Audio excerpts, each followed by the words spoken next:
Hello class 12th, कैसे हो आप सब। आप सब बहुत जल्दी से परेशान हो जाते हो। मैंने आपसे कहा है बिल्कुल परेशान होने की ज़रूरत नहीं है। आपका सहपाठी हमेशा आपके साथ है, मैं आपके साथ हूँ। आपको कोई प्रॉब्लम आप हमेशा बता सकते हो। सीबीएसई ने अपना जो टर्म 1 टर्म 2 का सिस्टम है वो आपने देख लिया होगा। अगर नहीं देखा है तो मैंने उसके लिए एक 3.5 मिनट का छोटा सा वीडियो बनाया, लिंक पे डिस्क्रिप्शन में दे दूंगी, आप वहाँ से देख लीजिएगा। तो अकाउंट्स, बिजनेस और इकोनॉमिक्स के ऑब्जेक्टिव्स की सीरीज हम आज से स्टार्ट कर रहे हैं। क्वेश्चंस मतलब ऑब्जेक्टिव क्वेश्चंस इससे बाहर नहीं जाएंगे। उसका रीजन ये है कि ये जो ऑब्जेक्टिव्स अभी आप अपनी स्क्रीन पर देखेंगे ये सारे चैप्टर के अंदर से लिए गए हैं, तो चैप्टर मतलब उनसे बाहर तो जाने का कोई सेंस नहीं बनता।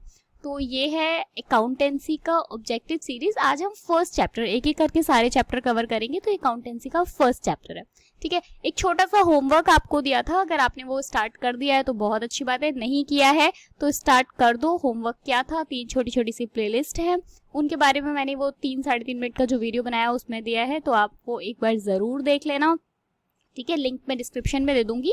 चलो स्टार्ट करते हैं क्वेश्चन ऑब्जेक्टिव की सीरीज। और हाँ, एक इम्पॉर्टेंट बात और, अगर चैनल सब्सक्राइब नहीं किया है और अगर सब्सक्राइब कर भी लिया है, बेल आइकन प्रेस नहीं किया, तो प्लीज दोनों काम कर लो, सब्सक्राइब करके बेल आइकन प्रेस कर लो, क्योंकि नोटिफिकेशंस आपको तभी मिलेंगे, ठीक है।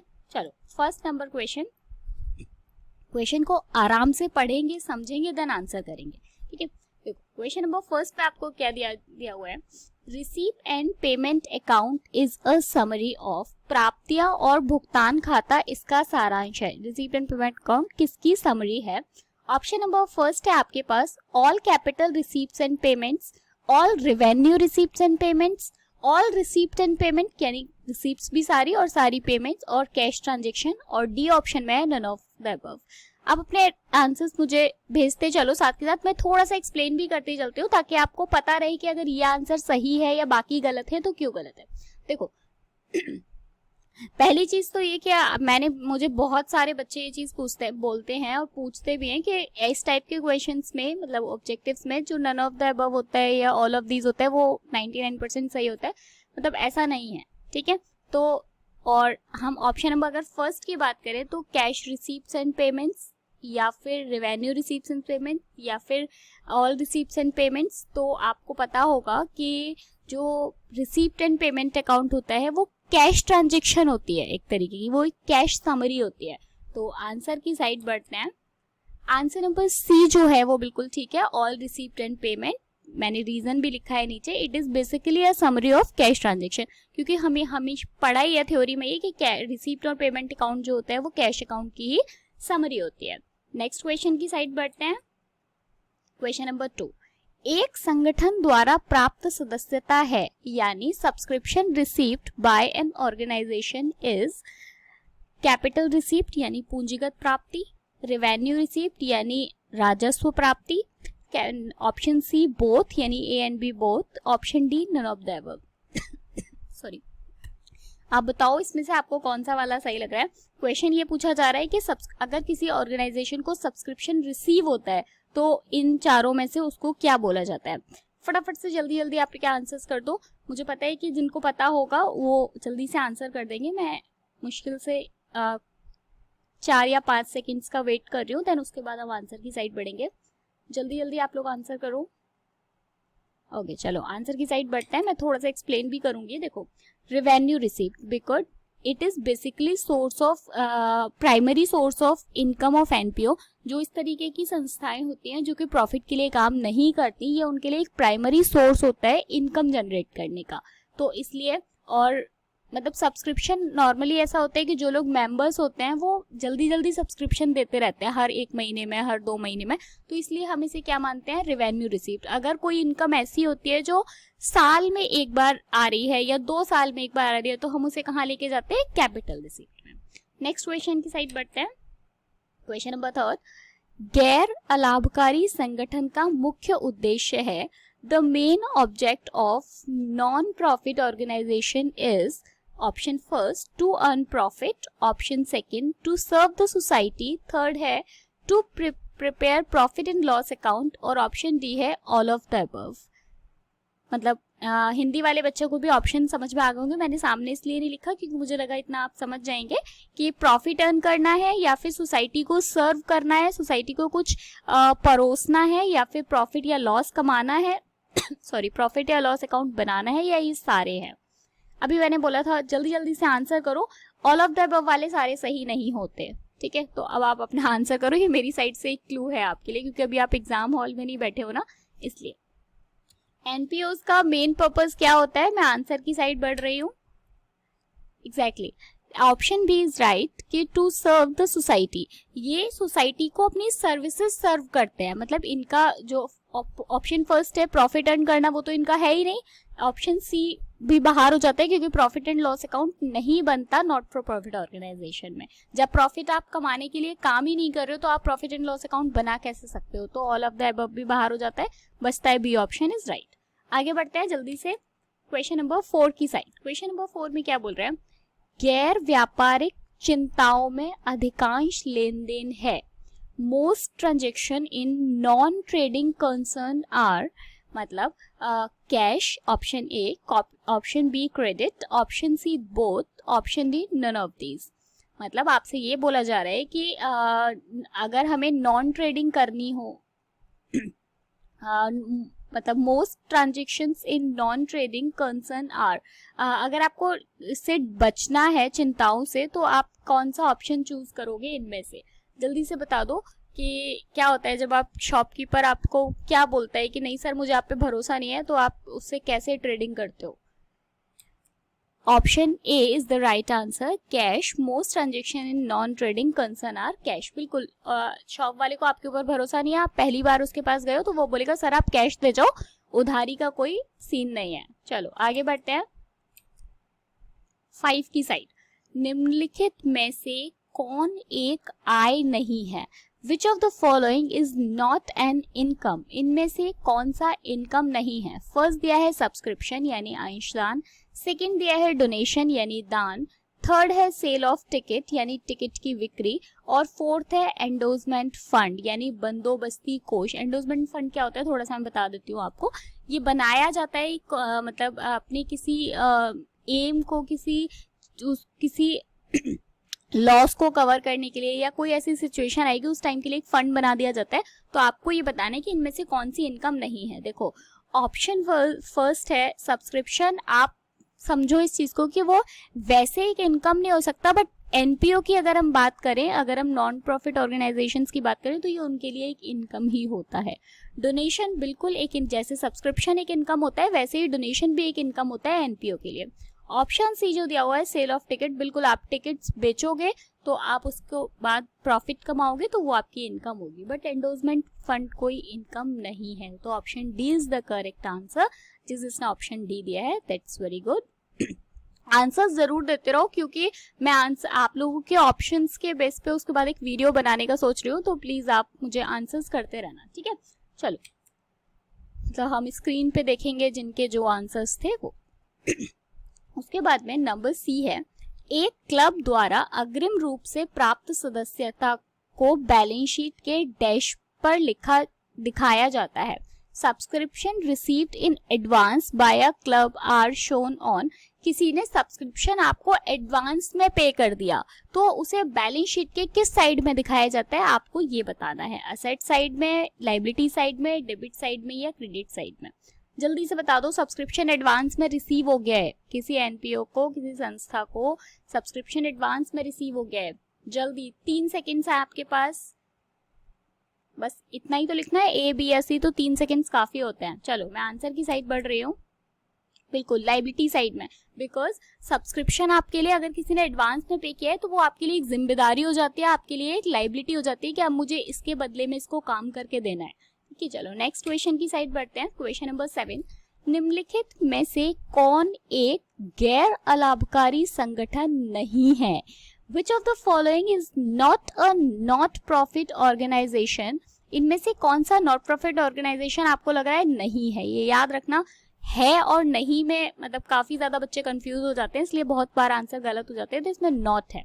फर्स्ट ऑप्शन दिया गया है कॉलेज, सेकंड ऑप्शन है स्पोर्ट्स क्लब, थर्ड ऑप्शन है मारुति उद्योग और फोर्थ ऑप्शन है हॉस्पिटल।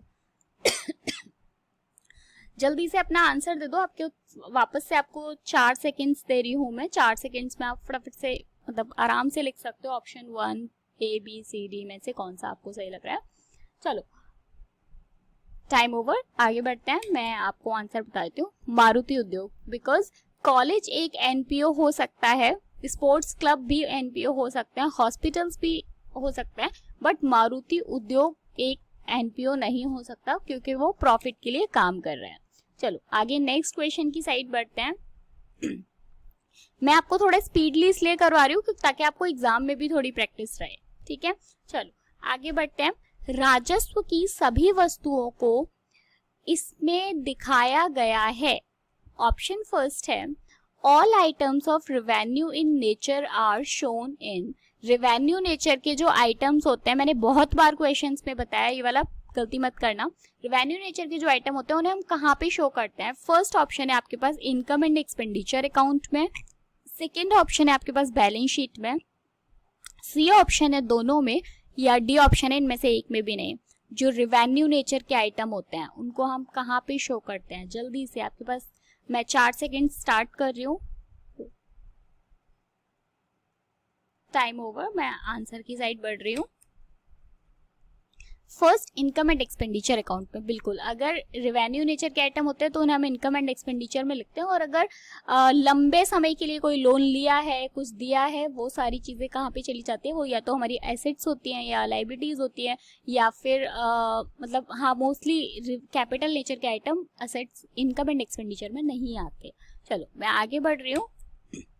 थोड़ा स्पीडली इसलिए भी करवा रही हूँ ताकि आपका बहुत ज़्यादा टाइम वेस्ट ना हो कि मैं आपको काफ़ी ज़्यादा टाइम दे रही हूँ। मुझे लगता है कि ये सब चीज़ें आप लोगों ने पढ़ ली होंगी क्योंकि मैं ये सारी चीज़ें बहुत बार कवर करा चुकी हूँ, ठीक है। चलो नंबर 10 क्वेश्चन है।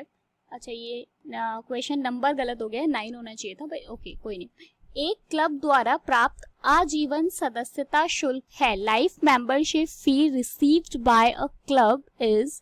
लाइफ मेंबरशिप फी अगर रिसीव हो रही है तो वो एक क्लब के लिए क्या है? रेवेन्यू रिसीव्ड यानी राजस्व रसीद है, कैपिटल रिसीव यानी पूंजी रसीद है, या ये दोनों है, या इनमें से एक भी नहीं है। लाइफ मेंबरशिप फी क्या होता है भाई? जल्दी जल्दी से बताओ। लाइफ मेंबरशिप फी रेवेन्यू रिसीव्ड है, आपको मतलब बहुत कम समय के लिए बहुत बार बार होती रहती है रिसीव, या फिर कैपिटल रिसीव एक आध बार ही रिसीव होती है। चलो मैं 3 सेकेंड्स का टाइम दे रही हूँ। 4 सेकेंड्स हो गए हैं। चलो मैं आंसर की साइड बढ़ रही हूँ। देखो कैपिटल रिसीव्स होती है because life membership fee life में सिर्फ एक ही बार दी जाती है, बार बार नहीं दी जाएगी, ठीक है। और जो बार बार दी जाती होती तो क्या बोलते हैं? Revenue received. पर अगर एक ही बार दी जा रही है तो हम क्या बोल रहे हैं उसको? कैपिटल रिसीव या पूंजी रसीद, ठीक है। चलो आंसर नेक्स्ट क्वेश्चन की साइड बढ़ रहे हैं। क्वेश्चन नंबर 11, वैसे 10 है बट 11। आय और व्यय खाता निम्नलिखित के लेन देनों का रिकॉर्ड करता है। Income and expenditure account records transaction of. Option first है capital nature only. Income and expenditure में हम केवल कैपिटल रिसीप्ट की कैपिटल नेचर के जो आइटम्स होते हैं उनको लिखते हैं, रिकॉर्ड करते हैं। Option B revenue nature only, केवल राजस्व प्रकृति के जो होते हैं वो, या डी दोनों, या डी मतलब नेक्स्ट इनमें से कोई भी नहीं। जल्दी से बता दो इनकम एंड एक्सपेंडिचर में हम कौन कौन से ट्रांजेक्शन्स होते हैं जिनको हम रिकॉर्ड करते हैं। 4 सेकेंड्स का वापस से टाइम दे रही हूँ। 4 सेकेंड्स काफी होती हैं एक ABCD कुछ लिखने के लिए। जल्दी जल्दी। ओके चलो आंसर की साइड पढ़ते हैं। Revenue nature only. हम अभी पिछले भी ये देखो, आप अगर देखोगे पैटर्न तो आपको समझ में आएगा। एक एक क्वेश्चन मतलब सेम पैटर्न, सिर्फ चेंज करके दिया है, क्वेश्चन के वर्ड्स चेंज करके दिए हैं बट क्वेश्चन सेम है। इसी तरीके से आप बहुत बार एग्जाम में कंफ्यूज हो जाओगे। मैंने ये चीज ध्यान में रखते हुए ये सारे क्वेश्चंस बनाए। तो आपको ये पता होना चाहिए कि जो इनकम एंड एक्सपेंडिचर होता है उनमें सिर्फ वही आइटम्स आते हैं जो ट्रांजेक्शन हम कम टाइम के लिए कर रहे होते हैं। तो रेवेन्यू नेचर के जो होते हैं उनके लिए, और कैपिटल नेचर के जो होते हैं मतलब जो उनको हम बैलेंस शीट में लेके जाते हैं। Next question number 12। विशिष्ट दान यानी specific donation is.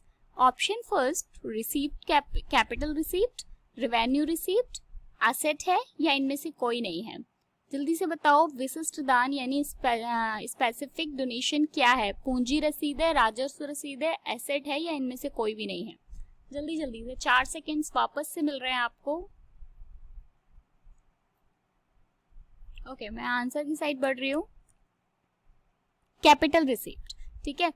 Specific donation capital receipt का ही आइटम होता है, क्योंकि मतलब इतनी जल्दी जल्दी नहीं मिलता, ठीक है। वो क्या होता है, बहुत कम मिलता है, बहुत कम लोग इस तरीके का डोनेशन देते हैं, इस वजह से उसको हमने कैपिटल रिसीप्ट में रखा हुआ है। चलो नेक्स्ट की साइड बढ़ते हैं। नंबर 13, एंट्रेंस फीस जो होती है अनलेस अदरवाइज, ये इसको ध्यान से पढ़ना, ठीक है, थोड़ा सा ध्यान से पढ़ना, थोड़ा क्वेश्चन को थोड़ा घुमाया गया है। प्रवेश शुल्क जब तक अन्यथा न कहा गया हो इस प्रकार माना जाएगा। एंट्रेंस फीस होती है, नॉर्मली हम उसे क्या मानते हैं, जब तक कि आपको स्पेसिफिक बताया ना गया हो, ठीक है। क्वेश्चन ये है। ऑप्शन नंबर फर्स्ट दिया है capital receipt, option number B दिया है revenue income, option number C है एक लाइबिलिटी है, या ऑप्शन नंबर डी है नन ऑफ दीज। याद रखो, इससे पहले आपको ये पता होना चाहिए कि नॉर्मली हम एंट्रेंस फीस को कहाँ लेके जाते हैं। अगर आपको ये पता होगा तो आपको पता होगा कि जब तक अदरवाइज ना बोला गया हो तब तक हम उसे कहाँ पे लेके जाएंगे। आपके पास 4 सेकेंड्स का वापस से टाइम है, आप जल्दी से मुझे ABCD लिख के भेज दो, देन उसके बाद मैं आंसर की साइड बढ़ रही हूँ। चलो मैं आंसर की साइड बढ़ रही हूँ। एग्जैक्टली, एक रेवेन्यू इनकम है, मैंने यहाँ लिखा भी हुआ है, एक बार इसे पढ़ लेते हैं। Entrance fees of the admission fees is given by the new member. Entrance fees कोई कब देता है, जब कोई नया मेंबर आता है एनपीओ में, ठीक है, जब कोई नया मेंबर एनपीओ ज्वाइन करता है तब। Some people says that entrance fees must be capitalized as it is non-recurring in nature. However, some people agree that it should be treated as revenue income. Okay. मतलब मुझे लगता है आपको समझ में आ गया होगा कि एंट्रेंस फीस क्या होती है, जब कोई एक बार ज्वाइन करता है एनपीओ तब देता है, तो वैसे वो हमेशा कैपिटलाइज नेचर का मानते हैं उसको, बट अगर कुछ स्पेसिफिक अलग से दिया हो तो हम उसे क्या मानेंगे, रेवेन्यू नेचर का। चलो आगे बढ़ते हैं। Number 14, for a non trading concern honorarium paid is, एक गैर व्यापारिक प्रतिष्ठा के लिए भुगतान दिया गया मानदेय है। क्या है, एक इनकम है, एक एसेट है, एक एक्सपेंस है, या इनमें से कोई नहीं है? ऑनरेरियम क्या होता है, इनमें से ऑनरेरियम क्या होता है? एक इनकम होती है, एक एसेट होती है, एक एक्सपेंस होता है, या इनमें से कोई नहीं होता? जल्दी से, आपके पास 4 सेकंड्स का वापस से टाइम है, मुझे फटाफट से लिख के भेजो, देन उसके बाद मैं आंसर की साइड बढ़ूंगी। चलो आंसर की साइड बढ़ते हैं। एक एक्सपेंस है, ऑनरेरियम क्यों दिया जाता है आपको पता है? जैसे मान लेते हैं, एक एग्जांपल के साथ समझाती हूँ। मेरा एक स्कूल है और मैं चाहती हूँ आज 15 अगस्त को मैंने किसी दूसरे स्कूल से किसी प्रोफेसर को बुलाया है या किसी लीडर को बुलाया है जो कि आके मेरे स्कूल में एक अच्छी सी स्पीच देंगे। तो उनके ओनर में मैं जो उनको फीस पे करती हूँ, बाद में जब वो जाते हैं तो मैं उनको कुछ फीस देती हूँ या कुछ गिफ्ट देती हूँ, तो वो होता है ऑनरेरियम। तो पूछ रहे हैं कि वो क्या है, तो वो एक एक्सपेंस है, बिल्कुल एक खर्चा है। चलो आगे बढ़ते हैं। विरासत के रूप में माना जाना चाहिए, विरासत के रूप में माना जाना चाहिए। Legacy should be treated as, legacy के इनमें से कैसे उसको एक लाइबिलिटी है वो, या एक रेवेन्यू रिसीप्ट है, एक इनकम है, या फिर इनमें से कोई भी नहीं है? आपको पता होगा विरासत क्या होता है, जल्दी से बता दो, 4 सेकंड का टाइम है, अदरवाइज फिर मैं बताऊंगी। आंसर्स आते रहने चाहिए मेरे पास। मैंने आपसे कहा कि मैं एक वीडियो बनाऊंगी उसके बाद में, जिसपे आपके आंसर्स आपको स्क्रीन पे आपके नाम के साथ दिखेंगे, तो वो करते रहना, ठीक है। चलो, और आप मतलब आपको भी खुद से पता रहेगा कि आपको कितना आता है और कितना नहीं, ठीक है। तो जो लाइबिलिटीज होती है, सॉरी जो लीगेसी होती है, वो क्या होती है, एक लाइबिलिटी होती है, बिल्कुल एग्जैक्टली। मतलब फिर लीगेसी को हम लाइबिलिटी मानते हैं क्योंकि जब कोई किसी के डेथ के बाद कोई अपनी वसीयत में कुछ लिख कर जाता है, तो फिर अगर उसने बोला कि इस मतलब आप मेरे सारा पैसा ले लेना, देन उसके बाद में आपको ये काम करना है, तो वो एक लाइबिलिटी की तरह उसे ट्रीट किया जाता है। चलो नेक्स्ट के क्वेश्चन की साइड बढ़ते हैं। क्वेश्चन नंबर 16, अच्छा क्वेश्चन है। आउटस्टैंडिंग सब्सक्रिप्शन इज बहुत सिंपल है बट आता बहुत है। आउटस्टैंडिंग सब्सक्रिप्शन इज बकाया सदस्यता एक है, क्या है, एक इनकम है, एक असेट है, या दोनों है, या इनमें से कोई नहीं। जल्दी से इसका एक भी कोई भी आंसर इसका गलत मत करना, फटाफट सबका आंसर भेजते रहो मुझे, ताकि आपको भी पता रहे कि आप कितने पानी में हो, ठीक है। और जैसे ही आपका सिलेबस आ जाएगा ना, हम सिलेबस के बारे में बात करेंगे, बस आने वाला है, हो सकता है आज ही आ जाए। चलो चलो जल्दी से। आउटस्टैंडिंग सब्सक्रिप्शन एक इनकम भी है और असेट भी है। आपको पता होगा आउटस्टैंडिंग सब्सक्रिप्शन जब हम इनकम एंड एक्सपेंडिचर अकाउंट बनाते हैं तो इनकम साइड में लेके जाते हैं, और वैसे भी सब्सक्रिप्शन एक एनपीओ के लिए एक इनकम होता है, और अगर आपकी इनकम है तो हम उसे जब बैलेंस शीट बनाते हैं तो असेट साइड में लेके जाते हैं, क्योंकि वो हमारी असेट है, हम उसे कहीं पर भी यूज कर सकते हैं। आगे बढ़ते हैं। Question number 17। सचिव को मानदेय का भुगतान इस प्रकार माना जाता है। Payment of honorarium to secretary is treated as, option first है कैपिटल एक्सपेंडिचर, ऑप्शन बी है रेवेन्यू एक्सपेंडिचर, ऑप्शन सी है एक इनकम, या none of these. Sorry. Payment of honorarium क्या to secretary is treated as, क्या मानते हो आप उसे, कैपिटल एक्सपेंडिचर है, रेवेन्यू एक्सपेंडिचर है, एक इनकम है, या फिर नन ऑफ दीज। 4 सेकेंड्स का टाइम है, जल्दी से रिप्लाई करो फटाफट से। चलो टाइम आउट। मैं आंसर की साइड बढ़ रही हूँ। रेवेन्यू रिसीप्ट है, क्यों है मैं एक बार आपको पढ़ के बता देती हूँ। देखो, payment of honorarium to the secretary is treated as revenue expenditure. Honorarium refers to a small amount to money that is paid to person in return of his service. बिल्कुल, अभी मैंने आपको पिछले वाले में बताया कि ऑनरेरियम क्या होता है। आप किसी के ओनर में किसी को बदले में, जब वो जाते हैं, आपने उनकी कोई सर्विस ली है तो उसके बदले में उन्हें कोई छोटा मोटा अमाउंट देते हो, और आपको पता है कि अगर आप किसी को कम अमाउंट पे कर रहे हो तो वो रेवेन्यू रिसिप्ट में मतलब रेवेन्यू एक्सपेंडिचर में जाएगा, ठीक है। तो होप आपको समझ में आ गया होगा कि मैं क्या बोल रही हूँ, और नहीं आया तो फिर से समझ लो कि जो ऑनरेरियम का अमाउंट होता है ना वो बहुत कम होता है, ठीक है, और जनरली तो होता ही नहीं है। मतलब नॉर्मली ऐसा भी होता है बहुत बार कि आप उनको देते ही नहीं हो, जब वो वापस जाते हैं तो आप उनको कोई अमाउंट नहीं देते हो, ठीक है। तो जो थोड़ा बहुत छोटा अमाउंट देते हो उसको हम रेवेन्यू रिसिप्ट में लेके जाते हैं। आगे बढ़ते हैं। नंबर 18, ये आप वीडियो डाउनलोड करके रख लेना, क्योंकि इनके नीचे मैंने एक्सप्लेनेशन भी लिखे हुए हैं, आपको दिख रहे होंगे स्क्रीन पे, ताकि आपको एक्सप्लेनेशन पता हो कि हम इसका ये आंसर टिक कर रहे हैं तो क्यों कर रहे हैं। चलो क्वेश्चन नंबर 18, आय और व्यय खाता तैयार किया जाता है। Income and expenditure account is prepared. Option first है by business organisation, option B है by industrial organisation, option C है by not for profit organisation, option D है ऑल ऑर्गेनाइजेशन। क्यों भाई, इनकम एंड एक्सपेंडिचर अकाउंट कौन बनाता है? केवल बिजनेस ऑर्गेनाइजेशंस बनाती हैं, केवल इंडस्ट्रियल ऑर्गेनाइजेशंस बनाती हैं, केवल एनपीओ बनाते हैं, या सभी बनाते हैं? 4 सेकंड्स का टाइम है, फटाफट से अपना आंसर भेज दो, देन उसके बाद मैं आंसर की साइड बढ़ूंगी। टाइम आउट, मैं बढ़ रही हूँ। हाँ, ऑप्शन सी, केवल not for profit organisation, because यही ऐसी संस्थाएं हैं जो प्रॉफिट के लिए काम नहीं कर रही हैं, ठीक है। बाकी सारे तो प्रॉफिट के लिए काम कर रहे हैं, इसलिए वो क्या कर रहे हैं, वो फाइनल अकाउंट्स बना रहे हैं, वो प्रॉफिट एंड लॉस अकाउंट बना रहे हैं। ये नॉट फॉर प्रॉफिट ऑर्गेनाइजेशन क्यों बना रहे हैं? बिकॉज ये प्रॉफिट के लिए काम नहीं कर रहे हैं, ये सिर्फ हमारे पास में पूरा डेटा रहे कि कहाँ से सब्सक्रिप्शन आ रहा है, कहाँ से एंट्रेंस फीस आ रही है, हमको किसको कितना मतलब सर्विसेज देनी है, ये सब सिर्फ उसके लिए अपने अकाउंट्स मेंटेन करते हैं। चलो आगे बढ़ते हैं। इसके बाद तो अब आप परेशान नहीं होगे ना, ये फर्स्ट चैप्टर के इससे बाहर नहीं आएंगे, आई प्रॉमिस यू, ठीक है। चलो आगे बढ़ते हैं।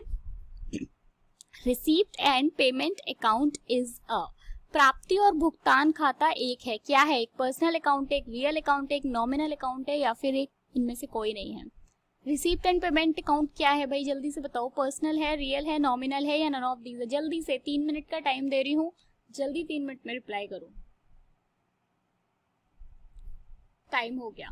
चलो मैं बताती हूँ। एक रियल अकाउंट होता है, क्यों होता है रियल अकाउंट वो देखो। A receipt and payment account is a summarised cash book for a given period. आपको पता ही है कि रिसीप्ट एंड पेमेंट अकाउंट जो होता है वो एक कैश बुक की समरी होती है, जो कि आपको एक फाइनेंशियल पीरियड जो आपका होता है, या फिर जो भी हमें पीरियड दिया होता है उसके बारे में होता है। It is the summary of cash transaction as in the cash book.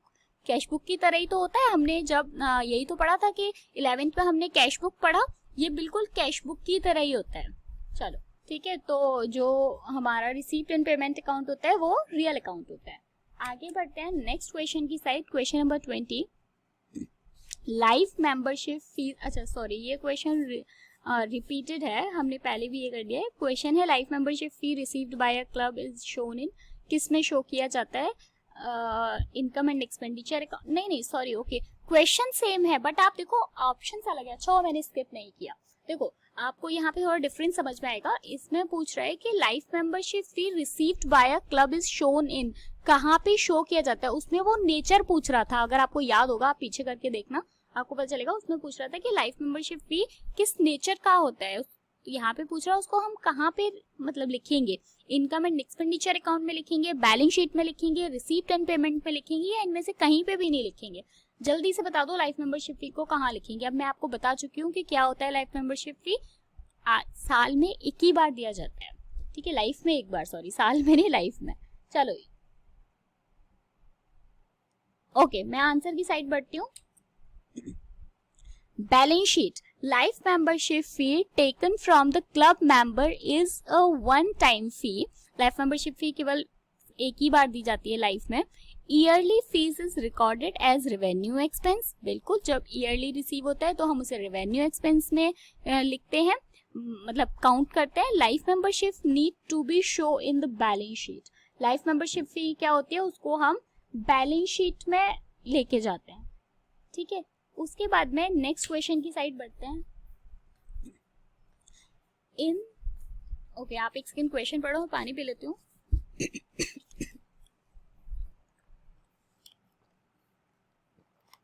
हाँ, in case specific fund is maintained, the expense exceeding the amount of the fund should be recorded on। यदि विशिष्ट निधि का रखरखाव किया जाता है तो निधियों की राशि से अधिक के खर्चे दर्ज किए जाने चाहिए लाइबिलिटी साइड के, मतलब बैलेंस शीट के लाइबिलिटी साइड में, या debit of the income and expenditure account, credit side of the income and expenditure account, या बैलेंस शीट के असेट साइड में। आपने कोई स्पेसिफिक फंड मेंटेन कर रहे हो आप, और उसका खर्चा ज्यादा हो गया है, तो आप उसे कहाँ पे रिकॉर्ड करोगे, आपसे ये पूछा जा रहा है। अगर आपको पता है तो जल्दी से बताओ, 3 सेकंड्स का टाइम है। चलो मैं आंसर की साइड बढ़ रही हूँ। Answer is B, debit side of income and expenditure account, ठीक है। क्यों, मतलब अगर मैं आपको थोड़ा समझाऊं, इनकम एंड एक्सपेंडिचर अकाउंट जब आप प्रिपेयर करते हो तो आप डेबिट साइड में क्या लिखते हो, खर्चे लिखते हो। एक्सपेंडिचर अगर आप इमेजिन करो तो आपको पता है इनकम एंड एक्सपेंडिचर अकाउंट के डेबिट साइड में आप एक्सपेंडिचर लिखते हो, खर्चे लिखते हो, और क्रेडिट साइड में आप इनकम लिखते हो। तो ये क्या है, अगर आपका खर्चा ज्यादा हो गया, आपने कोई स्पेसिफिक फंड बनाना स्टार्ट किया था, आप कोई मेंटेन कर रहे हो, बट खर्चा उससे ज्यादा हो गया है, अगर ज्यादा हो गया है तो वो आपके लिए खर्चा है, एक्सपेंडिचर में लेकर चले जाओ, खत्म बात। चलो आगे बढ़ते हैं। ये क्वेश्चन नंबर 23 होना चाहिए था, गलती से 24 हो गया। हाँ, क्योंकि बीच में कुछ क्वेश्चंस थे जो रिपीटेड थे, मैंने बाद में हटाए हैं, तो शायद इस वजह से। चलो, which of the following is not a not for profit organisation. ये क्वेश्चन ओके, ये भी क्वेश्चन अलग है। देखो अब आप देख रहे होंगे यहाँ पे कि क्वेश्चन आपको लैंग्वेज में एक जैसे लग रहे हैं, बट थोड़ा थोड़ा सा डिफरेंस है, इसमें भी है। इनमें से कौन सा एनपीओ नहीं है? स्कूल एक एनपीओ नहीं है, हॉस्पिटल एक एनपीओ नहीं है, क्लब एक एनपीओ नहीं है, या पार्टनरशिप फर्म एक एनपीओ नहीं है। इनमें से कौन सा वाला, जल्दी से बता दो फटाफट से। मैं आंसर की साइड बढ़ रही हूँ क्योंकि ये वाला आंसर मतलब क्वेश्चन इतना टाइम लेने वाला नहीं है। Exactly, option D is right, कि जो पार्टनरशिप फर्म होती है, क्योंकि पार्टनर्स अगर मिलके काम कर रहे हैं, पार्टनरशिप फर्म कभी भी एक एनपीओ नहीं हो सकता। एक स्कूल एनपीओ हो सकता है, एक हॉस्पिटल एनपीओ हो सकता है, एक क्लब एनपीओ हो सकता है, बट पार्टनरशिप फर्म एनपीओ नहीं हो सकता। आगे बढ़ते हैं क्वेश्चन नंबर 25 की साइड। पुरस्कार राशि से संबंधित आय और व्यय को कहाँ पे दिखाएंगे? आपको income and expense related to the prize fund is shown in आपका प्राइस फंड को आप कहाँ पे शो करोगे, first income and expenditure account में, या फिर ये आपकी असेट बैलेंस शीट के असेट साइड में, या फिर liability side of the balance sheet, या फिर कैश अकाउंट में। जल्दी से बता दो, अगर आपको कोई प्राइस फंड है आपके पास में, या प्राइस से रिलेटेड कोई इनकम या एक्सपेंडिचर है, याद रखना इनकम और एक्सपेंडिचर दोनों पूछा जा रहा है, तो उसे आप कहाँ पे लिखोगे। 4 से 5 सेकेंड्स का टाइम देती हूँ, चलो जल्दी से बताओ। टाइम आउट, ठीक है। चलो मैं आंसर की साइड बढ़ रही हूँ। इनकम एंड एक्सपेंडिचर अकाउंट में कैसे, क्योंकि हम हमारे जो भी हमारे खर्चे होते हैं या जो हमारी इनकम होती है उनको हम कहाँ पे लेके जाते हैं, इनकम एंड एक्सपेंडिचर अकाउंट में। तो प्राइस भी क्या है, ये आपकी या तो इनकम होगी, अगर आपको रिसीव हो रहा है तो आपके लिए इनकम होगी, अगर आप पे कर रहे हो तो ये एक एक्सपेंडिचर होगा। उसके बाद में नंबर 26 है पुराने अखबारों की बिक्री। Sale of old newspaper is, पुराने जो न्यूज़पेपर होते हैं ये एनपीओ में हम बहुत बार पढ़ते हैं, तो ऑप्शन फर्स्ट है इसमें कैपिटल रिसीप्ट यानी पूंजी रसीद, ऑप्शन बी है रेवेन्यू रिसीप्ट यानी राजस्व रसीद, या फिर असेट्स या फिर प्रॉफिट। इनमें से क्या होगा, जल्दी 4 सेकेंड्स का टाइम है, जल्दी जल्दी से बता दो। जल्दी जल्दी, पुराने अखबारों की बिक्री क्या है, ओल्ड न्यूज़पेपर। मैं आंसर की साइड बढ़ रही हूँ, बिल्कुल एग्जैक्टली ये एक रेवेन्यू रिसीप्ट है। Sale of old newspaper is a type of revenue income और receipt, this is because it neither created any liability of for any nor reduce any assets of the firm. एक सीधी सी बात है, आप सोचो जो पुराने फर्नीचर मतलब पुराना न्यूज़पेपर है वो आपके लिए एक रेवेन्यू इनकम और रिसीप्ट हो सकता है, बिकॉज ना तो वो बहुत ज्यादा अमाउंट आपके लिए, वो आपकी है तो वैसे आपकी असेट, लेकिन ऐसा नहीं कि उनको सेल करने पे आपको बहुत ज्यादा पैसा मिलता है, ठीक है। चलो आगे बढ़ते हैं क्वेश्चन नंबर 27 के साइड। आय और व्यय खाता तैयार है, income and expenditure account is preparedly, income and expenditure account, okay. Option first है ट्रेडिंग ऑर्गेनाइजेशन, ऑप्शन बी है non trading organisation, option C है both, A and B both, और ऑप्शन डी है इनमें से कोई नहीं। जल्दी से आंसर बता दो, बहुत सिंपल है, मतलब इसको गलत मत करना प्लीज, ठीक है। चलो जल्दी जल्दी मुझे आंसर बताओ क्या होगा। जल्दी फास्ट, 4 सेकेंड्स का टाइम है, जल्दी जल्दी बताओ। चलो मैं आंसर की साइड बढ़ रही हूँ। नॉन ट्रेडिंग ऑर्गेनाइजेशन, बिल्कुल आय व्यय खाता तैयार करता है, मतलब नॉन ट्रेडिंग ऑर्गेनाइजेशन ही तो तैयार करती है ना। चलो आगे बढ़ते हैं, क्योंकि बाकी सारे होते हैं वो क्या करती हैं, वो ट्रेडिंग ऑर्गेनाइजेशंस होती हैं, जो ट्रेड करती हैं, जो व्यापार करती हैं, कि उनको प्रॉफिट से मतलब है, उनको लॉस से मतलब है, ओके। चलो नंबर 28, निम्नलिखित में से कौन एक गैर लाभकारी संगठन है, which of the following is a non profitable organisation. जल्दी से इसका आंसर बिल्कुल भी गलत मत करना। इनमें से which of the following is a non profitable organisation, Jharkhand academic council, Tata steel, Air India, या रिलायंस को लिमिटेड। ये तो मुझे लगता है कोई भी गलत नहीं करने वाला है, फटाफट से बता दो जल्दी जल्दी से। चलो मैं आंसर की साइड बढ़ रही हूँ, टाइम हो गया है, जिसको पता होगा वो मुझे फटाफट से ABCD में बता देना। चलो हाँ जी, झारखंड काउंसिल एकेडमिक काउंसिल एक ट्रस्ट है, बाकी सारे क्या है, एक कंपनीज हैं जो कि मतलब प्रॉफिटेबल ऑर्गेनाइजेशन है, जो कि प्रॉफिट के लिए काम कर रही है, बट झारखंड एकेडमिक काउंसिल एक ट्रस्ट है, ठीक है। और जो ट्रस्ट होती है वो क्या होती है, NPO होती है। मैं नेक्स्ट क्वेश्चन की साइड बढ़ रही हूँ, question number 29, in not for profit organisation excess of expenditure over income is called. ये बिल्कुल गलत मत करना, मैं अपने हर क्वेश्चन में ये करवाती हूँ, ठीक है। गैर लाभकारी संगठन में आय से अधिक व्यय को कहा जाता है। आपके एक्सपेंस ज्यादा हो गए हैं, समझ रहे हो, आपके इनकम एंड एक्सपेंडिचर में जो एक्सपेंडिचर वाली साइड है उसका टोटल ज्यादा है, खर्चे ज्यादा हो गए हैं, इनकम से ज्यादा खर्चा कर दिया है, तो वो क्या है आपके लिए, एक लॉस है यानी हानि है, प्रॉफिट है फायदा है, डेफिसिट है घाटा है, या सरप्लस है अतिरिक्त है। जल्दी से बता दो फटाफट से, गलत बिल्कुल भी मत करना, ठीक है। चलो मैं आंसर की साइड बढ़ रही हूँ क्योंकि मुझे पता है कि सब लोग इसका सही सही आंसर दे दोगे। हाँ जी, डेफिसिट है, बिल्कुल। नॉट फॉर प्रॉफिट ऑर्गेनाइजेशन में अगर आपके खर्चे ज्यादा हो गए हैं, ठीक है, खर्चे ज्यादा हो गए हैं, तो वो क्या है, आपका घाटा है।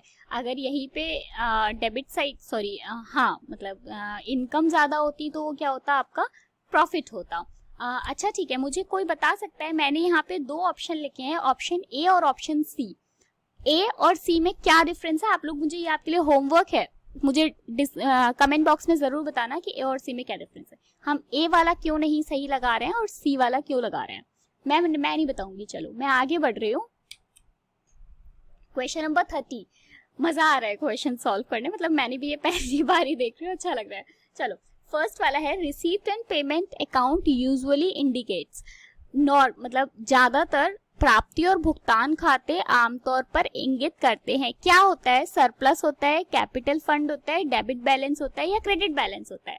जल्दी जल्दी से बता दो फटाफट से, ये तो आपको पता ही होगा यार। यूजुअली पूछ रहा है, ठीक है, मतलब कभी ऐसा हो जाए वो वाला नहीं पूछ रहा है, नॉर्मली यूजुअली क्या होता है। मैं आंसर की साइड बढ़ रही हूँ, जल्दी से 2 सेकेंड्स का टाइम दे रही हूँ। ओके चलो, डेबिट बैलेंस होता है। रिसीप्ट एंड पेमेंट अकाउंट में क्या होता है, जो आपकी डेबिट साइड होती है उसका बैलेंस ज्यादा होता है और पेमेंट्स का कम होता है, बिकॉज जो डेबिट साइड होती है वो रिसीप्ट होती है। तो ये तो होता ही है ना, यूजुअली ऐसा ही होता है कि आप खर्चा उतना करते हो जितना आपकी पॉकेट में पैसा होता है, ठीक है, तो आपकी रिसीप्ट ज्यादा होती है, आपके पेमेंट्स कम होते हैं। चलो नेक्स्ट की साइड बढ़ रहे हैं, question number 31। Property received as a result of will of the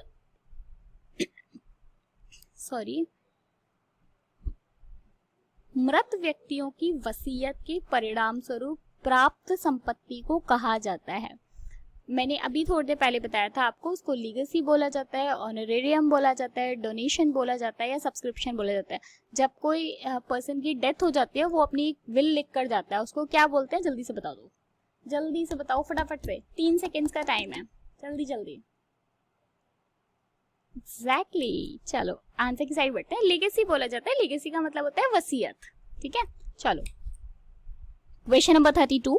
balance of income and expenditure account show, income and expenditure account का जो बैलेंस होता है वो क्या शो करता है? सॉरी, बैलेंस ऑफ, हाँ ठीक है, cash in hand, capital fund, net profit या excess of income over expenditure, क्या शो करता है भाई? जल्दी से बता दो फटाफट से। मैं अपने हर क्वेश्चन में करवाती हूँ, अगर आप मेरे क्वेश्चंस देखते हो तो आपको पता होगा, जब हम इनकम एंड एक्सपेंडिचर अकाउंट बनाते हैं और जब हम नीचे टोटल लगाते हैं तो मैं वहां पे दिखती हूँ। चलो जल्दी से, 3 सेकेंड्स का टाइम है। हाँ टाइम अप, मैं आंसर की साइड बढ़ रही हूँ। Excess of over income over expenditure, बिल्कुल। अगर आपकी इनकम एंड एक्सपेंडिचर होता है तो हम क्या करते हैं, टोटल लगाते हैं, देन नीचे जो आपका सरप्लस निकल कर आता है, यही तो होता है ना। चलो आगे बढ़ते हैं, क्वेश्चन नंबर 30। ओके क्वेश्चन खत्म हो गए, 32 क्वेश्चंस थे इस चैप्टर में। मुझे नहीं लगता कि इससे बाहर सिंगल क्वेश्चन भी आ सकता है, बिकॉज यार मतलब पूरे चैप्टर को निचोड़ लिया है मैंने अच्छे से, इससे ज्यादा नहीं आएगा, ठीक है। चलो आप अच्छे से तैयारी करो। ये था अकाउंट्स का फर्स्ट चैप्टर। अगले मतलब नेक्स्ट वीडियो जो आपको मिलेगा 1-2 दिन में ही मिल जाएगा, इकोनॉमिक्स का फर्स्ट चैप्टर मिल जाएगा। होमवर्क करना बिल्कुल भी मत भूलो, बिकॉज आपको मजा तभी आएगा, या मुझे भी मजा तभी आ रहा है बिकॉज मैंने ये पहले पढ़ा हुआ है। आपको भी मजा तभी आएगा जब आप इसे पहले पढ़ लोगे, ठीक है, ताकि आप आंसर कर पाओगे।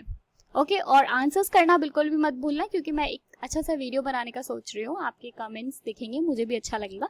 अकेले आपके कमेंट्स हमेशा पढ़ती रहती हूँ, खुश होती रहती हूँ, आप इतने सारे कमेंट्स करते हो, तो मैं सोच रही हूँ कि कुछ इस तरीके का सेशन किया जाए।